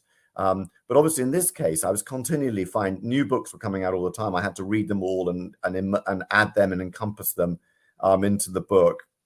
So it was a lot of fun. But in answer to your question, was it a relief? It's the biggest relief. Just seeing you holding the book is just the greatest joy. To think that I've actually the book actually exists. There were times when I thought I'd never complete it, because once I'd started it, I realized it was so ambitious and so big that I was going to be, would I ever finish it? I sometimes wondered if I really would. And it's just a joy to see it in your hands. Yeah. Where, holding it up, and I'm very proud of it. And it's such a relief. I can feel like, I feel like, I can relax this Christmas. Well, I hope that everyone who's listening to this is inspired already to buy it. I mean, did your publishers put any kind of preconditions on it for you? I mean, it has to be this long, or it has to be, because you must have reached a certain page count and gone, oof, I wonder if I've overdone this, or maybe they're going to try and edit it down and remove some of the stuff that I really loved putting in. You can't get too attached, can you? No, I mean, you've got to be really ruthless. You've got to be able to drown kittens. And but actually, it could be as long as a book could be, but no longer, obviously, because I wanted it to be in one volume. So that was the sort of that was the sort of limit. But the thing is that they didn't try and limit me, because the point is there are lots of short histories of the world, and there are also long, rather sort of textbooky kind of histories of the world, and this is neither of those. And as for length, it's funny because people say, "Oh, is it? It's quite long." Well, it's the same length as the latest book of biography of Winston Churchill, and it's the same length as the latest biography of umpteen American presidents. There's a new book about President Ulysses Grant, U.S. Grant. There's a new book about President Woodrow Wilson. They're exactly the same length as this, and this book has biographies of all of those people in it as well. So it's actually the right length for what I wanted to do. But it must have been very difficult to decide how much to keep in and how much to leave out, because in some of these stories, especially the ones that you know best and that you love best, there must have been a temptation to tell a little bit more than, almost to give everybody equal time. It must have been a very, very difficult thing to do. And I don't like to compare authors, but I've always said that one of the most extraordinary achievements of someone like Yuval Noah Harari is that he managed to condense what is an extremely complicated and pithy and full life's work in terms of studying history into a single book. And you have the same ability, which is almost more impressive than your already well-known abilities as a historian, to be able to say, I'm going to just include this much. I'm not going to include all of this. I'll give you the gist. That's right. I mean, I really thought hard about each subject, and I thought, first of all, what is the essence of this? I mean, first of all, I had to decide what to use as the tether for an important subject, whether it's new technologies or the Black Death or whatever. Who was I going to use as my tether? Because that's the idea. That's the idea behind the book. Is anyone can read this book. You don't have to know anything. It's totally accessible. It can be regarded as an entertainment, but also it has the scholarship underneath it and beneath it, and that provides a sort of framework that if you want, if you're serious about historiography, then you can find a new take, an up-to-date take, a challenging take that challenges the conventional wisdom if you want. But I don't. What I do in the book is I don't sort of lecture. I don't polemicize. I really follow the kind of rules, show and tell, and it can be read by anybody. And then then I just try and get to the essence of the subject, usually through the people. And the people can be a family, an individual, a woman, a man, a child, somebody who, some group of people, a coterie of people that made the changed the world or linked to this development. And that's the really fun thing. So I really hope to sort of bring alive these people, and that's the great challenge of all historians, isn't it? But I think Harari's book is great. This is very different. That's sort of anthropological. That really is about the species. Mine is the opposite, if you like. It's the antidote to that. And in fact, the Financial Times just reviewed it this weekend and said exactly that. They said, one of the criticisms of Jared Diamond, guns, germs, and steel, and of Harari's Sapiens, is that they're sort of actual individuals are too far removed for it, and it says, and this is the antidote to it, and that's exactly what I wanted it to be. It's literally the antidote to those two brilliant books. And of course, there's no point in reinventing the wheel. They've done those books brilliantly, but this is a book that I was sort of born to write. Did you feel any pressure to give equal time? I mean, you really do go all over the world, and you cover some people in history who I am embarrassed to admit I didn't know anything about, which I think is terrific. I mean, what's the point of reading something that you already know? But there were stories about people and about families and about events and about things that occurred in history that we would have all been fascinated to know that I had no idea had occurred. And it is thanks to this tour that we do through time and through, all these different places on the planet. Did you feel pressure to have to make it all kind of the same? No pressure. No pressure at all, because I've always wanted to write exactly this book, funny enough. But obviously, in the last 10 years, history's changed a bit, and it's now expected that there's much more diversity, there's much more about women and women's history. And all those things are brilliant developments, which are huge improvements, because actually it was far too European. It was far too, centered on men. European men often, or North American and European men. But what's great about doing families is, they're very, families can be as diverse as you like, and all families are a product of some sort of hybridity, some mixture of peoples and places and times. And so actually it's just suited this perfectly. So yeah, I mean, I wanted it to be as diverse as possible. And what I decided really early on, and this applies to, this covers your part of the world, is that it's going to be families. I decided to do something which hadn't really been done before, which is to treat the Zulu royal family, or the ruling families of Benin, or the Mali, or the Ghanas, to treat all those families exactly as I would treat the Rothschilds, the Habsburgs, the Ottomans, or the dynasties that we're used to, the Windsors, and so that's what I've done. So you really do get, they are treated exactly the same way, and the same with different parts of the world. There's just as much Africa as there is Europe, and there's an enormous amount on Asia in this book. But I just sort of wanted to judge what was important, what I felt was important, and also what's interesting. And it's got all the sort of familiar characters that you'd expect, Mandela, from Mandela to Churchill to Frederick the Great to Nebuchadnezzar and Cleopatra. But it also is, the whole point of it is, it's full of people that you probably don't know about. I didn't know about a lot of them beforehand. So that's been the great joy of it for me.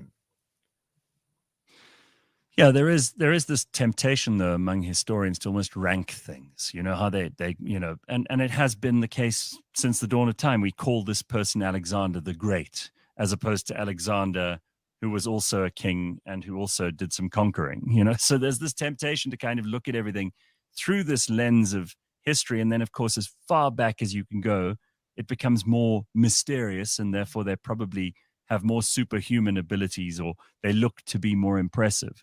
And of course, that's right. With the perspective of much less time, we tend to be a lot harder on people. Today is the day, actually, almost, I think, 9 years ago to the day that Nelson Mandela died, and already you're getting these hagiographies and these biographies about him where he wasn't this and he wasn't enough of that, and we haven't even seen 9 years go by yet. Yeah, I think that's the point. I mean, in this book, you'll find these kind of great brand names of history, but I treat them slightly differently. I mean, Alexander the Great is a good example. I mean, he was an astonishing personality. There was lots that we don't know, but at the same time, I place him in his family, in the Macedonian Argead dynasty. So you kind of meet his family from much, a couple of centuries before he's even born, and when you deal with him, you just realize, like, he was this kind of pretty ferocious sort of warlord, probably a pretty thuggish character. And certainly, he killed a lot of his own sort of closest friends. And so when you look at the evidence, he's kind of less perfect than he's usually treated. And I'm sure the same is true with later characters, the Mandelas, or the Thatchers, the Gorbachevs, and so on. All of them are in this book, and the whole point is just to reassess them and treat them like they're humans. And you know, in my own life, I've been lucky because I've known quite a lot of these. I've known quite a lot of these kind of some titanic figures, some politicians in all sorts of countries, and they've read my books, and through that I've got to know them, or I've covered them in some way as a war correspondent or whatever. And you know, I've brought that to the book as well. So the last 50 years has quite a lot of these people. But the one thing you realize is that, you know, often politicians just get lucky or they get unlucky, you know, and you know, they're actually you kind of get it, you kind of realize that that many of them are pretty ordinary people, just in extraordinary situations. And of course, we end the book with Putin and Zelensky, who are both examples of that in a way. Well, I mean, I will save that question for a little bit later on, because that's an ongoing story and something which you understand from a historical perspective probably better than anyone I'll get to talk to in my life. So I'll hear from you in a moment about that, if we can save that for right at the end. But you also wrote this during COVID, which, I mean, when COVID came along, obviously we were all thinking, oh no, this is the worst thing that could happen. And we were all mostly nervous about how badly it would affect us, the ones we love, our countries, all the rest of it. But there must have been some small part of you that went, aha, this is what I've been waiting for in order to approach a subject and a project of this enormity. Thank you very much. I'll start now. It wasn't quite like that, but actually it was a kind of blessing for me, because I'm just not sure I could have ever written this in any other time, because, you know, my family were in the country. I was in London in this office, you know, working away, and I literally, you know, it was like a in those mafia movies, like when they go to the mattresses, you know, they just kind of camp in a house with sort of shotguns and wait for, you know, during one of those mafia. It was a bit like that. I sort of went to the mattresses, you know, I was just living for this book. I was like going to sleep at a sort of certain time, getting up at dawn, working all day, then going for a run or trying to do some exercise and sort of do, you know, but I was like total immersement, total obsession. And that's the only way to get these giant projects done.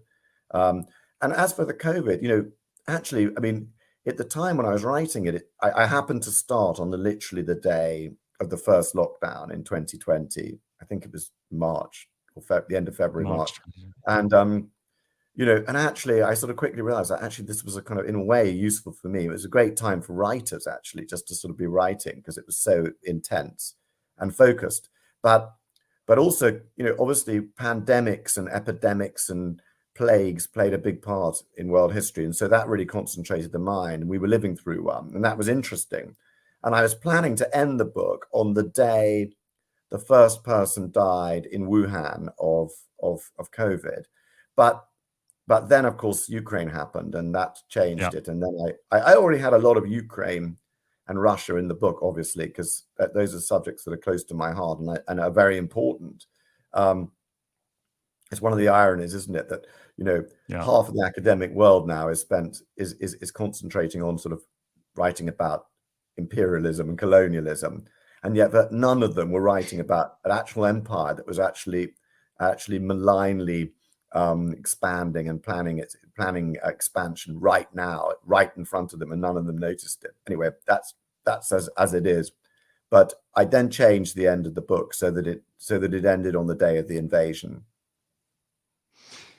So let's since we're in this territory already, but Russia's had this series of calamities, and now, you know, once again the people of that part of the world are plunged into a war of, you know, whatever the making of a megalomaniac, or whatever reason you choose, because it's all, to most people, immaterial what started it, but they're in it. And the people of the Ukraine and the people of Russia now are forced to sacrifice their children and grandchildren and their economies and their lives and the way that they live for yet another conflict. Do you think Russia's particularly unlucky, especially having looked at the whole world in your book? Or do you think that they've just earned a reputation for that because of the way that they've dealt with it? Well, I think Russia's unusual in that it is a country that was founded as an empire. You know, Peter the Great founded the Russian Empire, gave it the name Russia, you know, really comparatively recently. Because, you know, when we look at the world, we think everything's been around forever. Of course, it hasn't. Russia, you know, he founded Russia in the 1720s, really, and he founded it as an expansive empire, and it hasn't really changed its view of itself and the world radically since. It hasn't found a way to go beyond that vision. All the other countries in the world have, maybe except China, but so that mindset has, it hasn't really changed. I mean, obviously there was sort of, the Soviet Union was of course radically different in many ways, but it also adopted that messianic sort of mission to the world, but adapting it to Marxism, Leninism, encompassing Marxism, Leninism with it. And then the Putin regime has adapted parts of both those regimes as well, and added to it a sort of ultranationalism, which is very modern. So for the Russian people, they haven't really gone beyond this quite aggressive vision of what the Russian state is. And of course, it doesn't mean that Russia's only destined to be this kind of country. I mean, there's no reason why one day Russia shouldn't be a democracy like anywhere else. But equally, the Russian state itself, maybe it will fall apart. Maybe it will disintegrate if this war fails, and it looks like it's going to. Maybe this will finally cure it of its imperial persona, which has never managed to shake off so far. Does it strike you as interesting or annoying that so many people have a very simplistic view of history? They tend to think, well, if I can just get you to this point in history, then you'll understand why my version of whatever happened afterwards is a better version than someone else's. And you see this all over the world. If we could just blame imperialism, if we could just blame conquest, if we could just blame cultural suppression and cultural kind of submission. We look at ancient Rome. Many of the nations and the families that you cover in your book are guilty of all kinds of dreadful things. And depending on where you take it back to, you can quite conveniently blame some of those along the way. Where if you did a more nuanced approach to the whole thing, you'd have a lot harder time ascribing guilt. I think that's right. I mean, guilt is an interesting subject in history. I mean, first of all, history that's fitted into any kind of straitjacket of ideology isn't history. It's polemic, and so we were brought up with a certain vision in Britain of sort of Britain's sort of philanthropic role in world history, and that was an ideology. But now academia is dominated by a vision that all sort of, especially British Empire, is a sort of incredible, vast criminal enterprise. That's also an ideology, and that's equally wrong. And so in this book, for example, I just try and find as close as I can to what I think is the right approach. And that includes, looking at the world in the whole. That's the whole point of global history. But also just not following conventional wisdom about guilt. I mean, I do think one has to show victims, whoever they are. That means, you mentioned hierarchies earlier. That means not having a hierarchy of victims and of goodies and baddies, for example. I think that everyone counts or no one counts. So in this book, I try and show as many people who are killed by Asian leaders as I do by European leaders, for example, in the history of India, and the same in Africa. Right. So I think that's kind of important. Everyone counts or no one counts, and I try and follow that rule in this book. I try not to be controlled by any ideology, but equally there are things. It's impossible to completely divorce oneself from the present and the obsessions of the present. For example, there's a lot about empire in this book, but not just the British Empire, the French Empire, the Dutch Empire, the Zulu Empire, other empires that are also important. And at the same time, we're very obsessed with slavery now. Well, that's a very important subject that was neglected a long time. So there's a lot about Atlantic slavery, the vast crime of Atlantic slavery. But at the same time, we look at other slaveries that were just as enormous. And, no one really studies that. They should be studied much more widely. So that's, for example, Mediterranean slavery, East African slavery is a huge subject. Even the kind that is still going on to this day. Yeah. There's so much. Yes. It's this, and the cover of your book, I've got to just compliment you on that, because if there's ever been an attempt to kind of show a whole lot of cultural and in a very small space, it's beautifully done. It also can serve just as well as that leopard head that you've got as a paperweight, which when I wasn't reading it in my office, it's been sitting there, and I sort of want to display it. It's a nice book to show people. Good. I mean, I worked really hard on the cover because I had a vision of the cover. I didn't want it to look like any other book that's ever been. And you very rarely see on history books those African and Brazilian colors. With the Chinese dragons and the Chinese kind dragons. And the Ottoman sort of mosaic background. It's beautiful. That's right. That's right. So that's sort of captures some of the nature of the book and the breadth of its approach.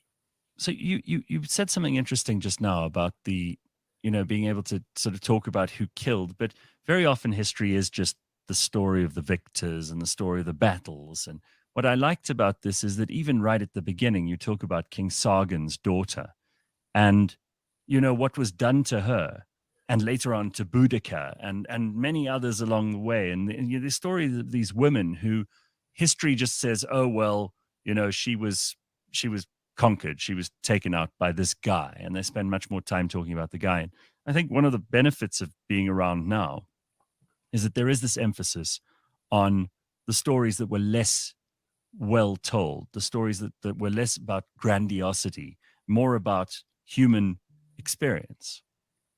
That's right. I mean, that's the fun thing about one of the great things about family history is the history of women. And that's one of the great, really positive developments of this new history. And of course, women are hugely important in families, clearly biologically, but also, they came to power in family, in dynasties, and they became hugely important. Sometimes they arrived as slaves, as enslaved persons. Sometimes they came to power as the wives or widows or mothers of powerful people, princes. But the whole fun of this book, and one of the things I'm proud of, is the number of women shown in the book, introduced in the book. And like you said, some of them are Boudica and Cleopatra and Margaret Thatcher and Indira Gandhi, but some of them are an Idia of Benin and so on. But some of them are women that you won't have heard of, and we all should have heard of them. And so, they play huge roles in this book. And it really, I mean, I suppose the surprise of it is, if it is a surprise, is that, they're no better than the men, actually. Well, I was going to say those Julia Claudian women, I mean, Messalina and Agrippina, and these were not very nice people. No, I mean, they were in some ways more ambitious even than the men in those stories. Yeah, I mean, there are certain families, or where to be a character in that family, to be a player, you have to play the game of politics, whether you're a man or a woman, and in systems of personal power, the fight for power is absolute and very personal, and I think that's one of the themes of the book, and you see that all over the world today, just as you always have.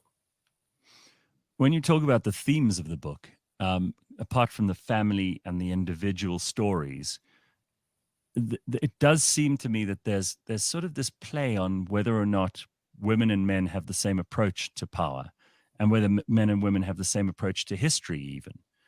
Did you come to any profound conclusions after studying these people in such great detail and weaving this tapestry together? Just that they have they have the same approach. I mean, there are all sorts of themes about family within the book. I mean, one is the influence and the importance of powerful mothers, and another. I mean, on families themselves. I mean, obviously one sort of looks at family in detail here. I mean, of course, the biological family we all have. In some ways, we're all part of dynasties. That's the great thing about family history, and that's this fashion for looking into family histories now. This book is very much part of that. But in terms of families with our surnames, and and the idea of primogenitor or a family with the name of a dynasty, I mean, that is really here, and here in Africa, tribe, and how Yes. important that clan, tribe, language, cultural identities become. That's all really, I mean, that's all very much part of the book. And, one of the interesting things that's happening, now is in much of the world, family connections, power families are coming back. And it looked like they were going to vanish forever. And, all the states, all the new states in Africa, for example, and in Asia, post-colonialism, adopted the structures of often of American democracy, sometimes British democracy, but they kind of had a presidency, elections, legislatures, but actually a lot of them, became sort of effectively autocracies or monarchies.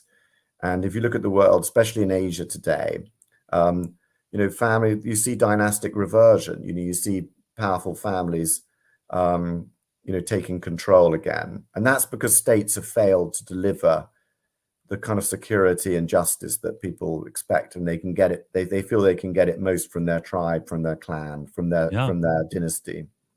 There seems to be a little disappointment in democracy at the moment, and we had a new Zulu king enthroned just this year, the seventh or eighth in line from King Shaka, who you also cover in your book beautifully. It does seem to me that there is this, but then history is also, the old medieval wheel of fortune, that the king climbs on, and as he's in the ascendant, then he's sitting enthroned and in all his glory at the top, and then falls from grace and is eventually trampled underfoot. This is the story of so many nations and so many families and so many individuals all over the world, isn't it? That's the whole point of the book, really. It's that you put your finger on it. I mean, no one, even the victors, no one stays on top for long. It's a relentless game of power, and we look at it both in terms of little families but also in terms of great powers and empires and states, and none of them last for long. And I think one rule is, though, about empires is that the more tolerant they are, the more open they are, the longer they last. So the Roman Empire, which made everybody in the empire a citizen, lasts 1,000 years almost. The Nazi Empire in Europe in World War II lasts 4 years because they exclude so many people with such brutality. So if there's any lesson, that's one of the lessons, that tolerance really pays in matters of state. But you're right. I mean, we cover many victors, but one of the things I wanted to do was not to have this as a victor's history. So though it's got all the great powers and famous kingdoms that you'd have heard of, has the Zulus, of course, has many African realms and kingdoms and families, but it also has and of course it has Russia and America and the British Empire and the French Empire and the Chinese Empire, but it also has lots of smaller countries that people don't normally read about, the Albanians and the Cambodians, many the sort of the rebel slave kingdom of Palmares in northern Brazil. Lots of places that I think people should know about and can enjoy. Haiti, for example, is a fascinating example, or Hawaii. Wow. So, I really took pleasure in covering those sort of places as well. Haiti was fantastic. I mean, the problem for someone like me, and I don't want to put words in your mouth, but perhaps also for you, is you go down a rabbit hole and you can get very easily distracted because suddenly you find yourself so engrossed in the story of Haiti, particularly its foundation, Napoleon's links to that time in French history, the colony itself, these uprisings, the way in that island, there were the white whites and the black blacks, and then there were the black whites and the white blacks, and it was very, very complicated. And Right. the personalities of all these people come, and before you know it, you're reading 7 books about that as well, and now you've lost your way. It must be very disciplined about Oh, these things. If you I'm write always in- losing my way. I'm the greatest for that. I mean, this book is really the result of 1,000 trips down rabbit holes, and that's the whole fun. I mean, that's the whole fun of the book, and that's why there are lots of sort of interesting footnotes that have stuff that I just couldn't resist. But it's not just about statesmen and royal dynasties. There's also rock stars and mafiosi and architects and artists and poets, and it's got a lot of the dark matter of history, but it's also a celebration of sort of human ingenuity and joy and creativity and sex and love and all of that, music. Well, the Habsburgs are in a few more than one chapter, and really, I mean, they lasted a very long time as a family, didn't they? But you've got the Kims, the Kims in North Korea. You've got some others in Ghana, Sadat in Jerusalem. I mean, there's some amazing stories here. Yeah, I mean, it's it's got a lot of the families of today, and it's got a lot of the situations of today, but it's also, goes right back to the Medicis and the Borgias and the Caesars. It's all there, and I think, as I said, it's a sort of indictment of humanity, but also a great celebration, and I hope you all enjoy it. Well, I can't think of a better note to end it on than that. Simon, it's such a great pleasure to speak to you again. Really, the warmest of congratulations on writing such an incredible work. And I hope that many people will take to this as their first journey into history, because it does, as you say, come to you from wherever you may be. You don't need to be a historian to enjoy this book. And the stories in it will inspire many more people to write many more books, I should think. Thank you. And it's great to talk to you again. More soon. Thank you. Yes, absolutely. Lovely to speak to you. Have a wonderful day. Thank you. Same to you. Bye. Thank you. Bye-bye.